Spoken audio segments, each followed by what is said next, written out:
Hey, it's time for another Everyday Getaway. And it's October and it's Tuesday and we're back in the kitchen. We're making some fun Halloween treats this month and Last week, it wasn't last week because we weren't here last week, but the week before, we made those. It was really good s'mores. I thought those were pretty good. I think so too. And folks have tried them, have enjoyed them. So hey, if you give them a try, let us know. Today, we're going to do something else fun that the kids and grandkids will like, families will enjoy. We're going to make some shortbread cookies that are shaped like ghosts and try our hand at some royal icing and decorating. So let's give it a try. Hey, wait a second.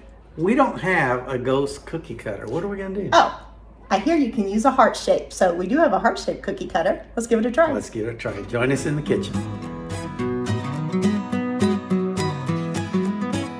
Let's make some cookies. All right, for the shortbread cookies, we need 1 cup of unsalted butter, softened, 2 cups of flour, and we're using self-rising today, a 1/2 cup of granulated sugar, and a teaspoon of some kosher salt. And we'll need some heart-shaped cookie cutters. We're making ghosts, and basically it's gonna be 1/2 a heart. We'll see how this works. Okay, so what I'm going to do first is I'm going to take my unsalted butter and I'm going to mix it with my sugar until all my sugar is mixed in well with my butter. And I'm going to do that with my hands and get all that sugar in there so it's kind of, I can't really see it anymore. So if you are doing this with your children, this might be something fun to let the kids do.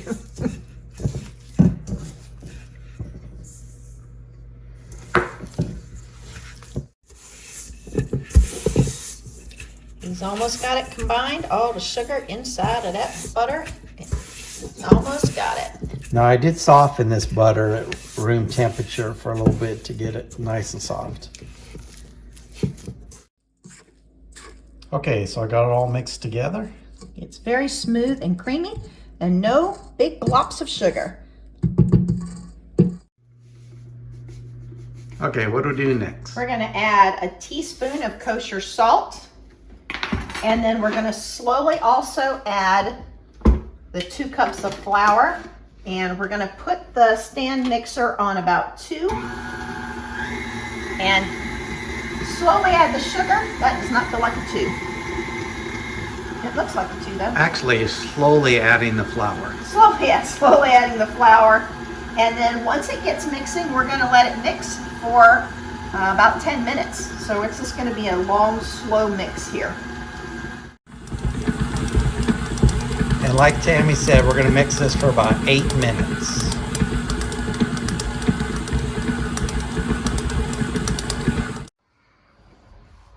All right, it is a shortbread dough. It's a little sweet, a little salty, very buttery. We worked it for 8 to 10 minutes total. We started out with 10. We worked on it or had it mixing for a little bit, then went ahead and set the timer for 8 minutes. The dough is well incorporated. It sticks together, but it also can be manipulated. So we're just we've cleaned, floured, and sprayed the countertop here. And we're gonna treat it not really as a sugar cookie dough, but we are gonna give it an easy roll and try to cut some basic heart shapes. All right, we're gonna press lightly, easily, and we'll do the same thing when we get the rolling pin out because we don't want to flatten it too much and we don't want to mess up kind of the texture that we have. Get a little bit more flour here. Little flour there. I went ahead and greased my rolling pin, a little bit of flour on it, and I'm just going to work it really lightly. I'm not pressing, I'm just working lightly. And I think this is about the thickness we want. It's about 1/4 inch. Does that look right, Doug? It looks about right. Sticking a little bit there. I'll peel that off. We'll incorporate it back here in a little bit. All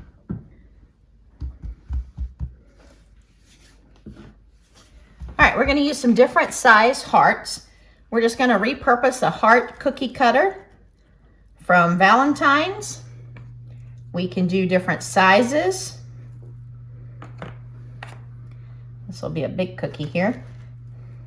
And once we get these all cut out, then we're going to work the magic. So we just got some cute little hearts.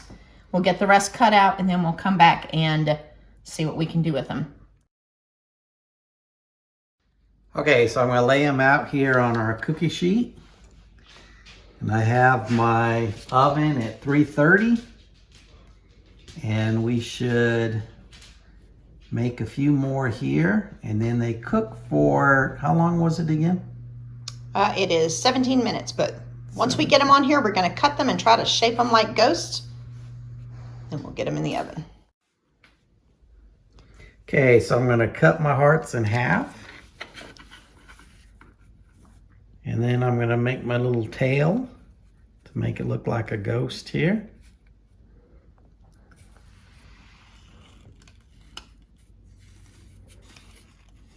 So we're going to have some baby ghost, some middle-sized ghost, and we flip around here to the other side.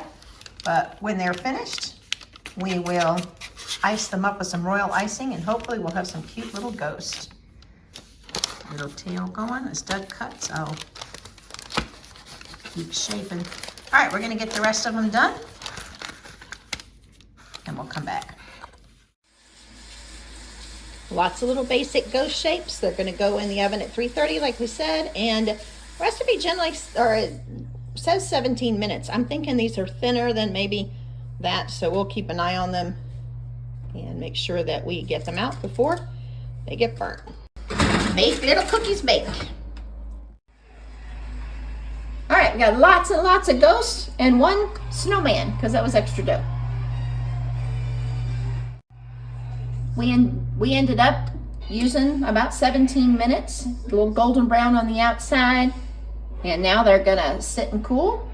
Then we'll make some royal icing and see if we can make a ghost. Next up, royal icing. We're only gonna do about a half a batch of the royal icing. We don't need a lot for the ghost. So we have 2 cups of powdered sugar. We're gonna sift it. We have meringue powder. We got ours from Walmart. And we're going to use about 1.5 tablespoons and 4.5 to 5 tablespoons of room temperature water. And we're just going to sift the powdered sugar, mix in about 4.5 to 5 tablespoons of water, and then we'll check the consistency. And we'll talk about that consistency here in a second. All right, I'm going to go into the sifter with the 2 cups of powdered sugar. This is my granny's sifter, so this thing has been around for quite a long time. We're just going to sift it so it's light and fluffy, and then we'll just put that meringue powder in on top. Meringue powder is just the eggs that have been, something's happened to them, I don't know. I'll have to take that out because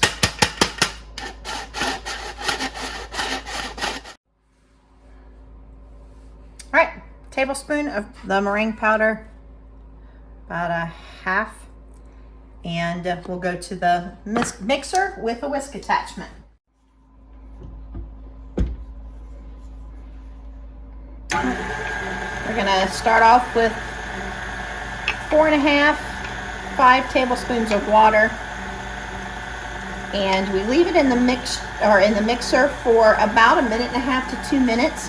And what we want is a consistency that when you lift the whisk attachment, what's on the whisk kind of melts back into the rest of the pot.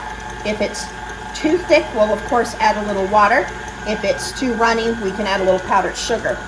And when we use the royal icing, we want some that's a little bit thicker to outline the ghost. And then what we put in the center to flood will be a little bit looser. So we'll have to manipulate a little bit the thickness as we put them in the piping bags. All right, I think our thickness is a little bit too thick because it's kind of what goes off of the mixer is just sitting on the top. So Doug's added about another 1/2 tablespoon of water. We'll mix a little bit more. Check the consistency again. See, as it's coming off the edge of the whisk, how when it gets down into the pot, it's just kind of melting back in. I think that's going to be perfect. Maybe for the flooding, we might have to make a little bit thicker, a little bit just for the piping the outside. But I think we're about ready here. We added about 2/3 of the icing that we've made into the piping bag. We'll use this for flooding. So we're just going to make a little bit more, or add a little bit more powdered sugar to what's there to make it a little tiny bit thicker for the outlining. All right, this is a pro tip that Miss Joy from Miss Joy's Kitchen. Miss Joy has been on several Food Network baking shows. We took a cookie class from her. And Crime Scene Kitchen. Crime Scene Kitchen, yeah. And Miss Joy suggested that when you're making your royal icing, that if you clip the end off of one to help you remember which is your flood and which is your outline. So we went ahead and clipped shorter the one that we're going to do the outside edge, the one that we're going to flood. We just kept the piping bag the full length. Now, don't claim to be a master cookie baker or decorator, but we're going to start by outlining our ghost. And we're not going to go all the way to the edge, but very close to the edge. Outline the little ghost shape. And we're going to put a little black dot later. Well, that's not going to work. I was going to give us a little space for the black of the eye, but we're not going to do that on the next one because that doesn't look like a ghost. But, all right, we know what not to do. Like I said, don't claim to be a cookie decorator, although I think it would be fun. All right, we may find that we need to let the edge set a little bit more, but I'm going to go ahead and give it a try. With the flooding, we'll just go inside that little barrier line and we can smooth it out in a bit. Hopefully some of this will smooth itself out, but we can go back and make sure that that fill line, we have the inside icing going all the way to the edge. We almost have it here. I can add a little dab there. Let me grab like a toothpick or something here. This is the first time we've tried these little ghosts. I need to go back and go a little bit farther on the edge. I don't think my piping was quite far enough on the edge, but I'm going to get that little flooding over to the edge so it can start to dry. And we'll try a couple more, see if we can fix up a little bit on the edges so that the barrier line goes a little bit closer to the edge.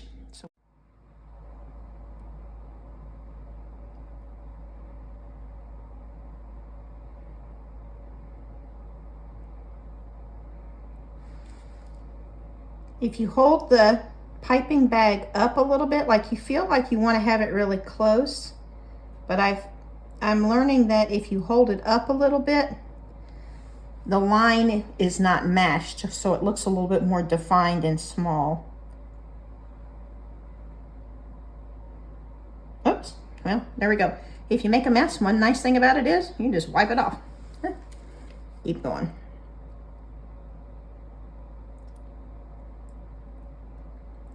You have a little bit bigger hole cut at the bottom of the piping bag. I'm not using a tip, but the hole that's actually at the bottom is a little bit larger.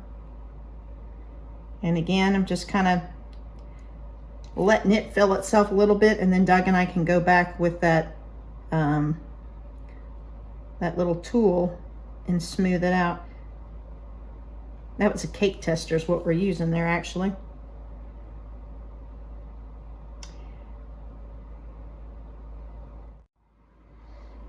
One of the nice things about the royal icing is that you can freeze it, or you can also color it. And to color it, you're supposed to probably use the gel, like a gel food coloring. I think it's too watery for the other.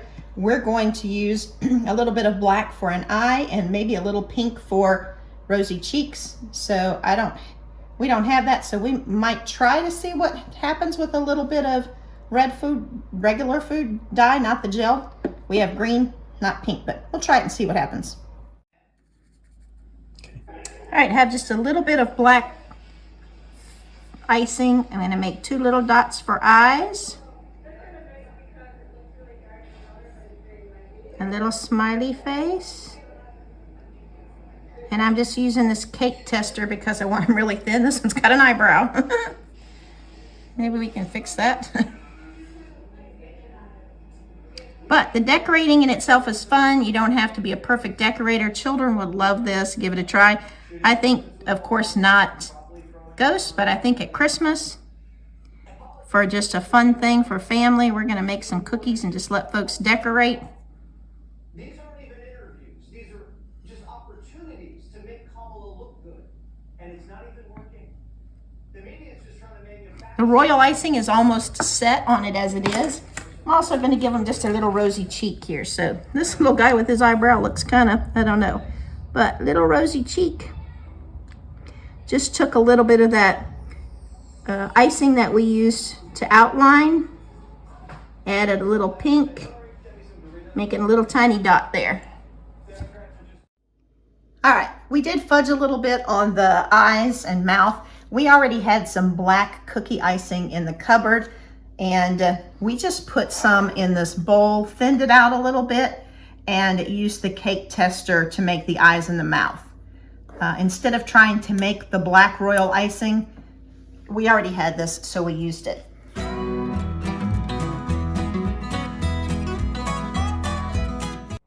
Hey, that was a lot of fun. It was, look And at I that. think they're Look at really that. Look cute. at that. I've already sent pictures out to people. I think that they're really cute. And I'll be honest with you, I think that Miss Joy would be impressed. I think so too. Hey, the shortbread cookie is an easy cookie recipe, but it's a delicious recipe. The royal icing was an easy royal icing recipe, and the decorating, we don't claim to be perfect decorators, but they turned out But they really look pretty cute. good. They're pretty good. All right, let's give them a try. Look Hey, how I cute. do think they look cute. They look really good. Ooh. I'm kind of impressed myself. I think so too. Look how cute that little face is. All Hey, right. give them a try and let's see if they taste as good as they look. Shortbread, got a nice little brown bottom, crunchy Nice little crunch. cookie, I like that. but not over baked. Not over sweet. Royal icing isn't over sweet, but cute, fun, easy to make. Took a little time today, but it was time that was fun time. And I Yeah. think at Christmas we will use both of these recipes, not make ghosts, but we'll just have a family Yeah, decorating and I time. think that the kids would have a lot of fun decorating these. I think so too. Hey, if you make some little ghost cookies, let us know. Tell us how they turn out, and just enjoy. All right? I tell you, you will like them. Yeah, you will. All right, we'll see you soon. Take care of yourselves. Take care of others. Bye-bye. Bye-bye. Join us next week as we try some caramel apple fudge. That sounds yummy.